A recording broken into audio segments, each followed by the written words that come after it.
Dito ako sa taas. Shout out sa baka, oh. Nagsunog sila. Naglinis. Ito yung bahay ng sister-in-law ko. Maganda pa dito, oh. Patag dito sa kunti. Gawa ng second floor. Pantay dito. Nilinis nila. Winter na ngayon, kaya namatay na yung mga damo. Sinunog nila Elias. Wala nang mga damo. Yun yung maging drum sana. Lagayan ng tubig.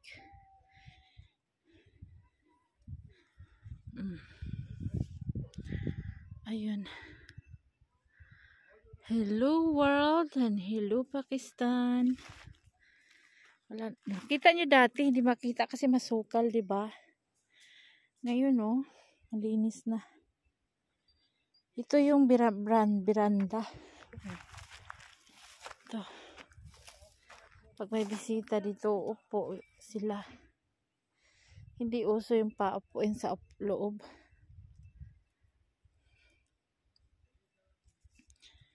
Yan. Dito sana ako mag-garden o dyan. Dyan dito magtanim-tanim ako ng flower dito sa side. Kaso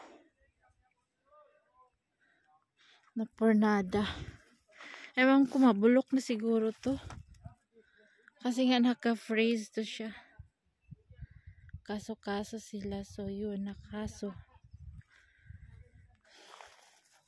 naka-freeze ito, tapos gumawa yung sister-in-law ko, tapos yun, nakasuhan tuloy siya. Yan. Ayan. Ilang room? 1, 2, 3, 4, 5. Ayun yung kitchen. Ayun ayun ang front door. Tapos kitchen doon sa left. Oh, bayad ko.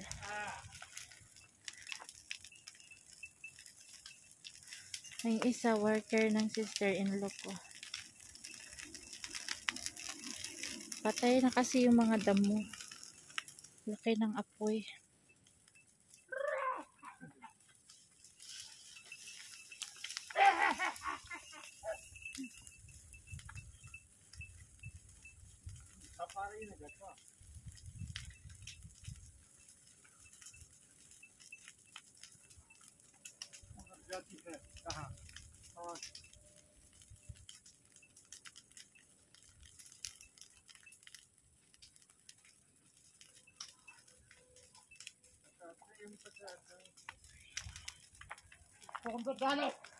Linis na doon banda. Dito na naman yan sila. Sunugin nila. O, patay na. Namatay yung grass.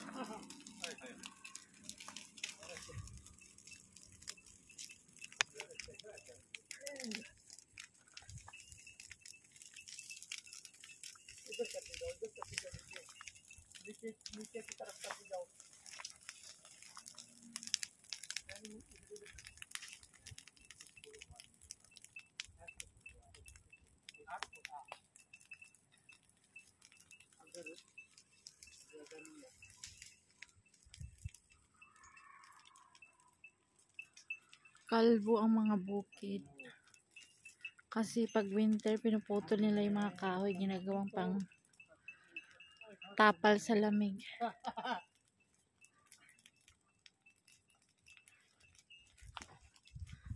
Ito sana room. Dito 1, 2, 3. Room namin na isa. Dito. Room ni Mayra sa gitna. Tapos room ni Sammy at saka ni Bilal lang isa. Dito, kitchen, door. Ayun, isa, stock room. Doon yung mga damit-damit, mga kalat. So, yun. Malinis na. घर में, हैं? घर में उसमें वो कचरा डालेगा ना सर, उससे हो जाए जल गया ना।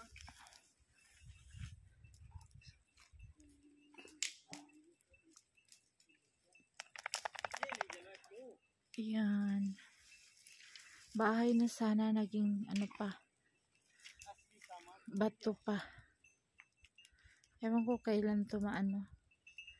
Bulok na lang siguro to. Mag 1 year na to nakatayo, nakatingga, ganyan lang. Bawal kang gumalaw. Ewan ko ba sila kaso-kaso na. Ang pinagagawa nila itong bukid na to. Ayan, yung bukid na yan. To. Malaking bukid to, ganyan. Kalahati sa kanila, kalahati sa kapitbahay. Tapos yan, itong lupa na yan. Diyos mio, marimar. Baba na tayo.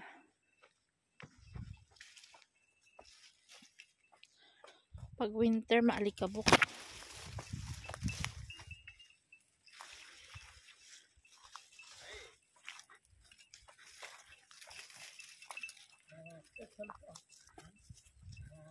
Nagtapon ako ng basura kaya andito ako.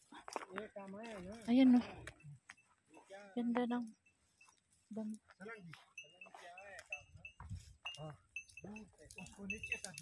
Dito sunugin nyo rin. Bakit? Maraming basura dun. Ayaw yung sunugin.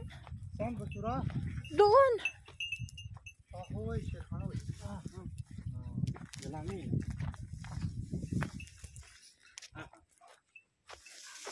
So, ayan.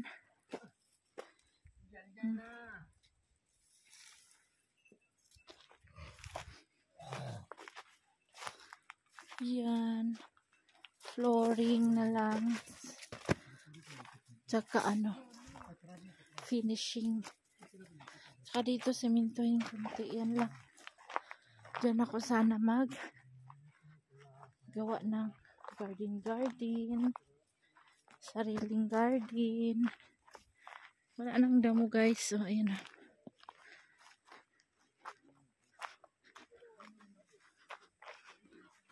Malinis na siya dati. Masukal ito. Ngayon malinis na. Kusang namamatay yung mga damo pag winter. Pag tag-init, saka pa maraming mga sagbot. Pinapainitan yung mga baka kasi nilalamig yan sila.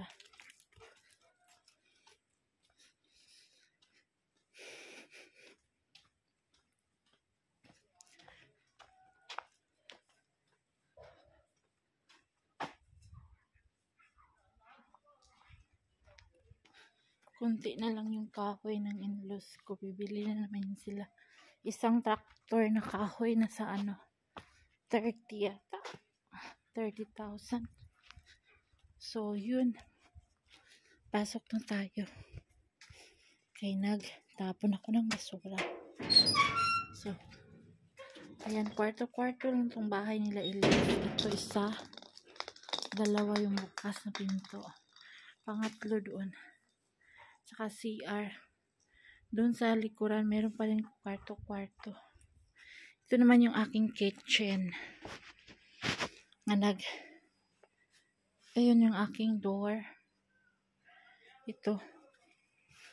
Nagpalambot ako ng beans na garbanzos sa pressure cooker. Ito yung ulam namin kadalasan dito sa bukid. Beans, munggo, garbanzos. Munggo din yan. Wala lang balat. Mga munggo lang balat. Maraming kinds of beans dito. Kaso, yan lang yung kinakain ni Elias. Diba? Okay, thank you for watching na. Tingnan natin kung malambot na ba yung aking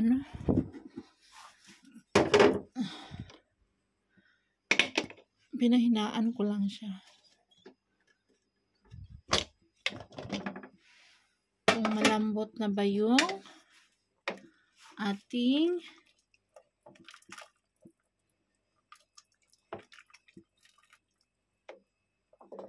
dal. So guys, nilagyan ko siya ng sibuyas kasi mamaya, pag malambot na, lagyan na lang natin siya ng oil. Malambot na yung sibuyas. Pag lagyan mo siya ng oil dito, kulo ng kulo, wala na yung sibuyas. Matigas-tigas pa.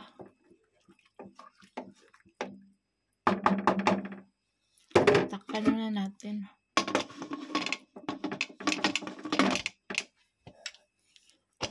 Ano ba yan? Laging natutuyo yung aking bunganga. Laging pinuman na tayo ng tubig. Thank you for watching mga sis.